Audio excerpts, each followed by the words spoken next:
When I was around 17, I was tutored briefly on acrylic painting, and during one particular session within my many conversations with my tutor, there was this one comment that struck with me. I don't recall it word for word, but essentially it was when he mentioned that, out of all the mediums, watercolor is kind of the most difficult. And you know what? After 5 to 6 years of doing watercolor,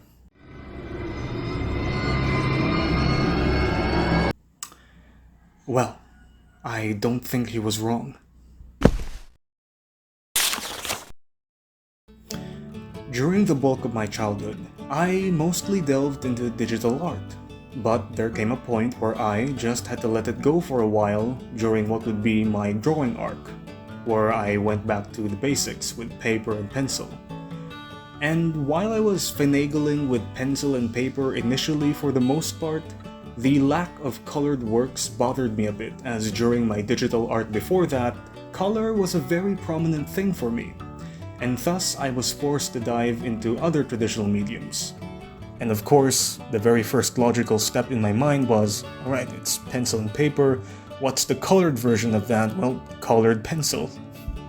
So at first I tried colored pencils, but they weren't so great. I think this portrait of Isaac Newton was my best colored pencil drawing, and even then it can't go toe-to-toe with my weakest watercolor painting of him. I spent like an entire afternoon and midway through evening making this thing, and it's not really my best work.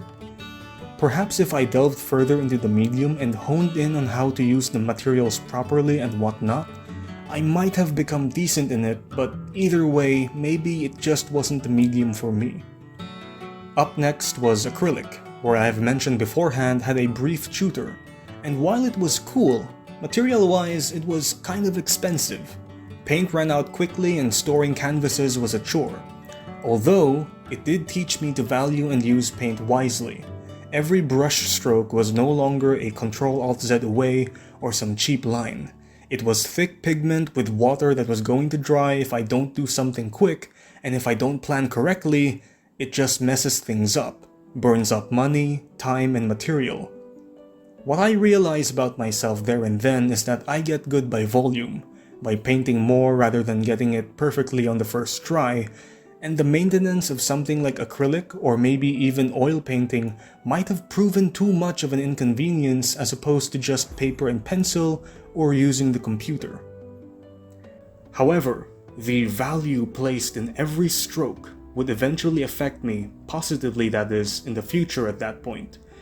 Because by planning, calculating, and making each brush stroke count, knowing the repercussions and the price for not planning ahead, therein lies a foundation of discipline. Which would be very essential when I return to digital painting, because what differentiated this from this was discipline with self-control. And acrylic painting played a good role in that besides pencil and watercolor. Nevertheless, came that day where I was told by my tutor, or at least essentially was told, that watercolor is the most difficult medium. And in my ignorance, bought watercolor paint and paper shortly after such an event. Then said to myself, is watercolor really that bad? And then ended up making this. Oh my god! Yes, this was a Rick and Morty reference, very swifty, I know.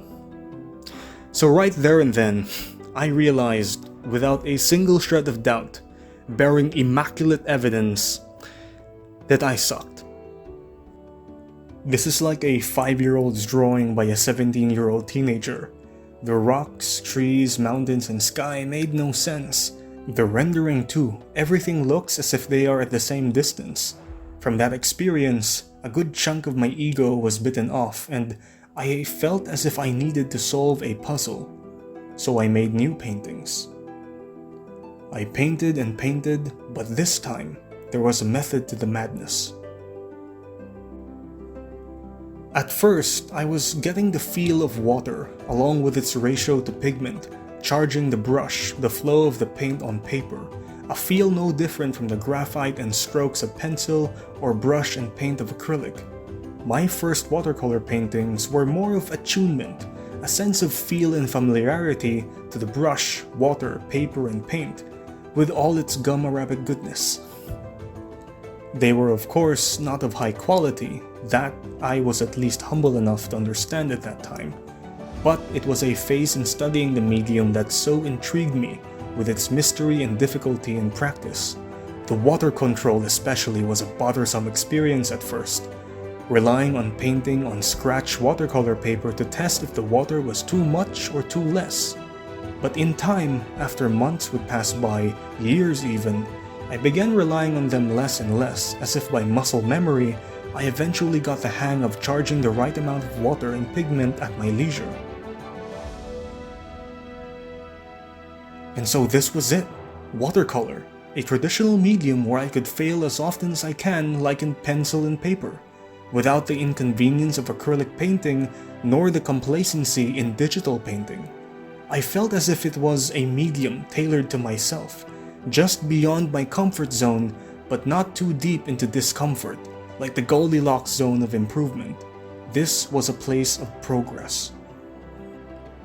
And so right before college, I began trying to study seriously, watercolor that is, and did some amateur self-study by finding a bunch of random pictures on the internet of a certain subject and trying to figure things out, like trees, flowers, and landscapes for instance. I delved into shapes, perspective, and along with my practice in anatomy, started learning, understanding how to paint faces with watercolor. A significant point would be reached when I became frustrated with the lack of nature to my paintings, as they seemed kind of off. They didn't look natural as compared to the ones I would see in YouTube.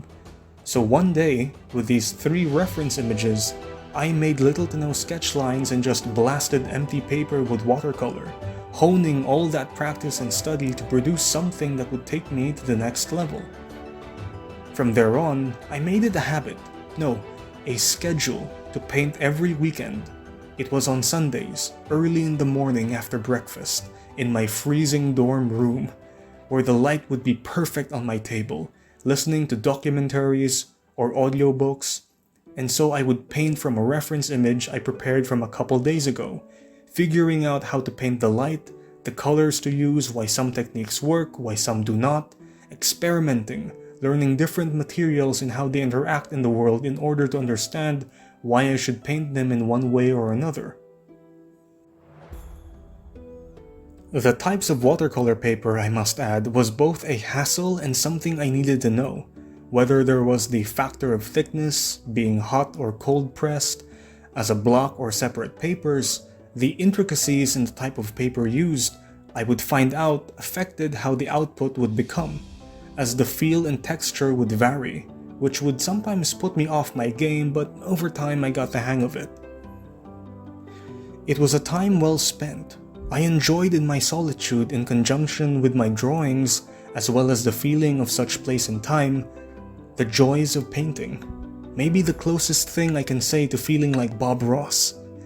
I can still feel the cool air-conditioned room, the warm light of the sun, the very much rationed hot meal and coffee in the morning, in that place, a home far away from home. Accompanied by creepypastas, audio dramas, and the like, I also ate chips or popcorn while I painted, while sipping on coffee from time to time. I can literally still see the stains left behind by the food. Jesus. During summer of my first year college, I was forced to take 3 unrelated subjects to my course and was, of course, forced to last minute get in a dorm for summer school. At that time, I finished an animation, joined a gym, and was sleeping at the top bunk of a bed in an otherwise cramped ground floor room with 3 other dorm mates. But despite the hassle, I began learning from a YouTuber and watercolor artist's book, Leron Jankowski and Nita Engel respectively, following advices and techniques that filled the gaps in my self-study. So despite the nuisance, I was doing something to progress my goals. It was akin to the thrill of taming a beast, this watercolor, and it would only be a matter of time when I would try to do something big, such as when I imitated Nita Engel with painting broad radiating colors from the center with heavy pigment, then using a spray bottle and rotating the canvas in order to blend the radiations, creating a nice underpainting gradient to be painted over. Hence, one of my big watercolor pieces, a Landscape of Morrowind. Well, Landscape of Morrowind number 2. Though admittedly the Red Mountain needed some work, I wasn't yet an expert on painting a magical fence surrounding a demonic volcano. For the most part, I had been painting in watercolor books or 9x12 paper, seldom big 12x18 stuff. From landscape, portraits, buildings, more portraits, animals, and even more portraits. Certain subjects would keep me busy, like the portrait of Sir Isaac Newton and Michael Faraday, my two favorite scientists by the way, and Morrowind. Oh god, the great and beautiful Morrowind. Painting these landscapes with the Red Mountain in the center was sort of like my obsession with my treehouse, but rather than a cycle of ignorance and inadequacy, it was more so a yearly ritual, if you may. All that experience and time would eventually compound. Habits, schedules, ingrained techniques, and the familiarity with the medium. So, from the latter half of 2020 all the way up to now, I have been painting every week for the most part in watercolor, with a sort of ebb and flow of compounding improvement over time. From painting only from internet reference pictures, to portraits of my family, trees from real life, using references to make something original, modifying existing pictures, and even stylized watercolor illustrations for my comics. Today, I can do realistic portraits, landscapes, armor and knights, stylized or cartoonized paintings, and I think that's pretty much it. At the moment, I have been a little stagnant, a little lost on what to paint. I've done realistic, cartoon, and whatnot, and now, instead of technical prowess, although the practicing and improving of art is always eternal, remember that, my problem now is what do I really want to make? And making more original paintings over studies and fan art. However, that is a conundrum I'm currently facing, but I'll figure it out, don't worry about me. And so, returning to my watercolor journey, this all began from hubris, thinking something was easy, then realizing it was actually difficult, but instead of ignorance, blaming tools or projecting onto others, I instead took a route of adventure and discovery, forging my own path, building for myself and taking risks. It was a part of growing up, to be humble and do the hard work, especially if you don't feel like it, towards a goal. Most of what I said here was from my first 3 years of watercolor study and practice, as after that, the next 2 to 3 years from that point, I did return to my original roots, which are digital painting and storytelling. But who knows, I might do something soon.